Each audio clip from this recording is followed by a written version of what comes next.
Hello students, very nice morning to all of you. This is Sugan Chaudhary and today we will do our next poem, No Men Are Foreign, written by James Kirkup. So this poem is about the foreigner people, like whatever we are think in our mind. तो have you ever thought of some people as strange? क्या आपको भी कभी ऐसे लगता है कि कुछ लोग होते हैं वो बड़े अजीब से होते हैं और अदर कंट्रीज एज फॉरेन, या फिर जो दूसरी कंट्रीज हैं उन्हें हम कहते हैं कि foreign. We have many ways to of thinking people as different from us. हमारे पास बहुत सारे तरीके हैं ये सोचने के लिए कि जो दूसरे लोग हैं वो हमसे अलग होते हैं. They may belong to a different country, speak a different language, कि वो हो सकता है वो हमसे अलग लैंग्वेज बोलते हो, वो अलग कंट्री से बिलोंग करते हो. So in this poem however the poet reminds of us of the many ways in which all are same, for we are all human. कि इस पोएम के अंदर पोएट हमें डिफरेंट तरह से ये रियलाइज करवाता है कि हम कितने भी डिफरेंट कंट्री से बिलोंग करते हो, लेकिन अल्टीमेटली हम क्या हैं, हम एक ह्यूमन बीइंग हैं. क्योंकि जितने भी पार्टीशन है, जितना भी डिवीजन है, वो सबके सब किसने किया है, वो हमने खुद ने किया है. वो भगवान ने तो नहीं किया. भगवान के लिए तो सबके सब सेम है. हम भी जिन चीज़ों को फील करते हैं, सिमिलरली जो फॉरेन लोग हैं वो भी उन चीज़ों को वैसे ही फील करते हैं. उन्हें भी सर्दी में ठंड लगती है, लाइक गर्मी में उन्हें गर्मी लगती है. तो देखा जाए तो वो हमारा खुद का पार्टीशन है. वो भी हमारी तरह सेम हम जैसे लगने वाले लोग हैं. उनमें भी इमोशंस हैं, फीलिंग्स हैं. तो यहाँ पे पॉइंट इसी बात के ऊपर एम्फेसाइज करता है कि we all are human being. Remember, no man are strange, no country is foreign. कि रिमेंबर, इस बात को याद रखो कि कोई भी इंसान, कोई भी मैन, कोई भी आदमी इतना ज़्यादा स्ट्रेंज नहीं है. स्ट्रेंज मतलब इतना ज़्यादा अजीब नहीं है. कोई भी कंट्रीज फॉरेन नहीं है. ऐसे नहीं है कि जो यहाँ पे बाउंड्री है, बाउंड्री के बाद दूसरा कंट्री स्टार्ट हो गया. ये तो सिर्फ और सिर्फ हमारा खुद का बनाया हुआ है. Beneath all uniforms a single body breathes. कि इन सारे के सारे यूनिफॉर्म में हम अलग कंट्री के हैं, वो अलग कंट्री के हैं, सबके सब लोग. लेकिन देखा जाए तो रियल में एक बॉडी है, वही ब्रीथ करती है, वही सांस लेती है. लाइक आर्स, जैसे हम करते हैं. The land our brothers walk upon. जिस तरह से एक ह्यूमन बीइंग, वो भी तो हमारे भाई बहन है, वो भी तो हमारे नॉन पर्सन है, वो भी तो एक ह्यूमन बीइंग है जैसे हम हैं. तो इसी तरह से वो भी इसी लैंड के ऊपर वॉक करते हैं, वो भी ऐसे ही चलते हैं जैसे हम चलते हैं. Is earth like this in which all shall lie. इसी तरह से अर्थ के लिए सबके सब लोग सेम है, अर्थ के लिए सन सबका सेम है, मून सबके लिए एक ही है. इसी तरह से इन जो कोई भी बेबी होता है उसकी ग्रोथ भी ऐसी होती है. ऐसे तो नहीं होता कि जो फॉरेन कंट्रीज में जो लोग रहते हैं उनके बच्चे जल्दी बड़े हो जाते हैं, हमारे लेट होते हैं. सब किस्म की मतलब कि जो सोसाइटी ने ही सारा का सारा डिवीजन किया हुआ है, लोगों ने ही सारे के सारे डिवीजन पार्टीशन किया हुआ है. बट रियल में जो गॉड ने किसी के साथ भी कोई पार्शियलिटी नहीं की है.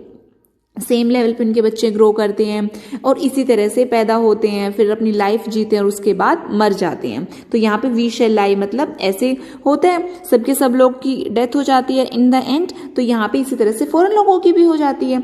So they too aware of sun and earth and water. उन्हें वो भी इस बात से अवेयर है कि सन है, एयर है, वाटर, बिकॉज जो ये चीजें तो सबके लिए नॉर्मल है. Are fed by peaceful harvest, by war's long winter starved.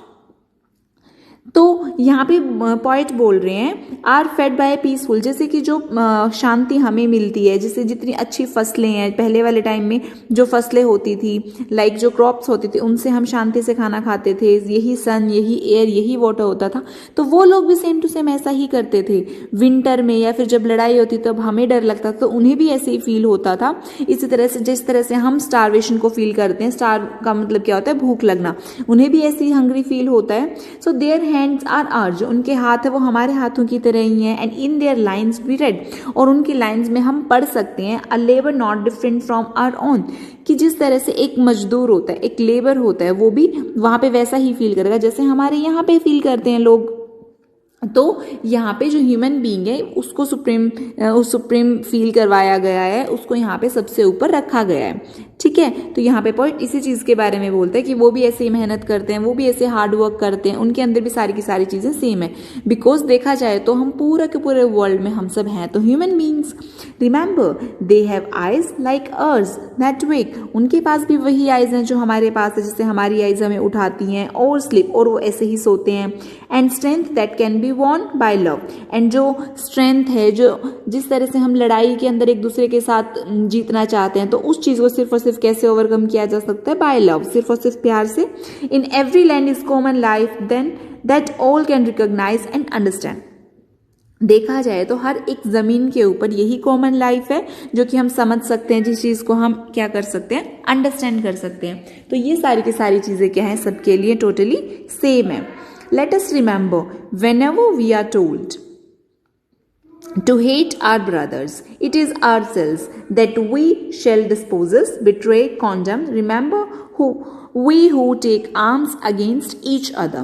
कि let us remember, हमें इस बात को याद रखना चाहिए कि जब भी हमें कहा जाता है कि हमें अपने भाई बहनों से हेट होनी चाहिए, ऐसे होता है ना कि नहीं वो दूसरे देश के हैं, हमारा कंट्री जीत जाए, वो दूसरे देश के लोग हैं, तो जब भी ऐसी कोई भी बात हो जाए तो हम उन लोगों से हेट नहीं कर रहे हैं, इट इज आवरसेल्व्स, हम एक तरह से खुद के साथ ही हेट कर रहे हैं, खुद के साथ ही हम नफरत कर रहे हैं, बिकॉज वो सब भी तो हमारे ब्रदर्स हैं। That we shall dispossess, dispossess का मतलब क्या होता है? डिस्पोजेस का मतलब होता है डिसलोज, यानी कि वंचित रहना किसी चीज से, कि हम एक तरह से खुद को ही धोखा दे रहे हैं, खुद को ही बिट्रे कर रहे हैं, चीटिंग कर रहे हैं, खुद की आलोचना कर रहे हैं। Remember we who take arms against each other, हम ही वो लोग हैं जो एक दूसरे के खिलाफ अपनी बाजुओं को उठाते हैं, लेकिन रियल में क्या है? हम सब भाई बहन हैं, हम सब के सब लोग एक ह्यूमन बीइंग है। तो हमें इस चीज को फर्स्ट नंबर पे रखना चाहिए, बजाय कि हम जो पार्टीशन है हमें इसको और ज्यादा बढ़ाना चाहिए। It is the human earth that we defile, ये एक ह्यूमन अर्थ है, ह्यूमन ने बनाया इस अर्थ को, राइट। इसके अंदर पूरा का पूरा इसको अंदर से अपने चीजों से अपने तरह से वर्ल्ड को बनाया है। दैट वी डिफाइल, डिफाइल का मतलब क्या होता है? पल्यूट करना, जिसको हम गंदा कर रहे हैं। Are hells of fire and dust outreach the innocence, कि जो हमारी नफरतें हैं, जैसे गुस्से की या फिर हमारे अंदर जो नेगेटिविटी है, उस सभी चीजों को हम खुद पॉल्यूट कर रहे हैं। आउटरीच द इनोसेंस ऑफ का मतलब क्या होता है? वायलेट द प्योरिटी ऑफ, हम इस चीज को खत्म कर रहे हैं, इस प्योरिटी को खत्म कर रहे हैं जो एक ह्यूमन के साथ होनी चाहिए। Of air that is everywhere our own, कि जो यहाँ पे हवा है यही हवा है वहां पे है, सबकी सब चीजें सेम है। Remember no man are foreign and no countries strange, कि कोई भी इंसान फॉरेन नहीं है और कोई भी कंट्रीज अजीब नहीं है, वो भी वैसे की वैसे ही है जैसे कि हमारे यहाँ इंडिया में। तो स्टूडेंट्स यहाँ पे जेम्स क्लियर ने एक बहुत अच्छा लेसन दिया, एक बहुत अच्छे हमें एक उनकी जो थॉट्स हैं वो बहुत अच्छी तरह से उन्होंने रिप्रेजेंट किए हैं, ठीक है। एंड अब हम करेंगे यहाँ पे कौन कौन से इसमें पोएटिक डिवाइसेस हैं। सो सबसे पहले जो यहाँ पे पोएटिक डिवाइस जिसका मैक्सिमम यूज हुआ है दैट इज रेपिटेशन। रेपिटेशन क्या होता है? जिसके अंदर हम बार बार किसी चीज को रिपीट करते हैं, लाइक रिमेंबर, रिमेंबर वर्ड का बहुत बार यूज हुआ है, रिमेंबर, राइट। इसी तरह से और कहाँ यूज हुआ है? रिमेंबर। तो उसके अलावा और क्या पोएटिक डिवाइस है? That is enjambment. What is enjambment? जब आफ्टर द लाइन यहाँ पे कोई पंचुएशन मार्क ना हो, कोई भी यहाँ पे कोमा फुल स्टॉप ना हो, दैट इज इंजैबमेंट। तो सो इन अवर स्टैंजा थर्ड यहाँ पे क्या है? यहाँ पे there is no punctuation mark, so this is enjambment. Apart from this there is alliteration. Okay, alliteration क्या होता है? जिसके अंदर सेम वर्ड की साउंड हो, राइट।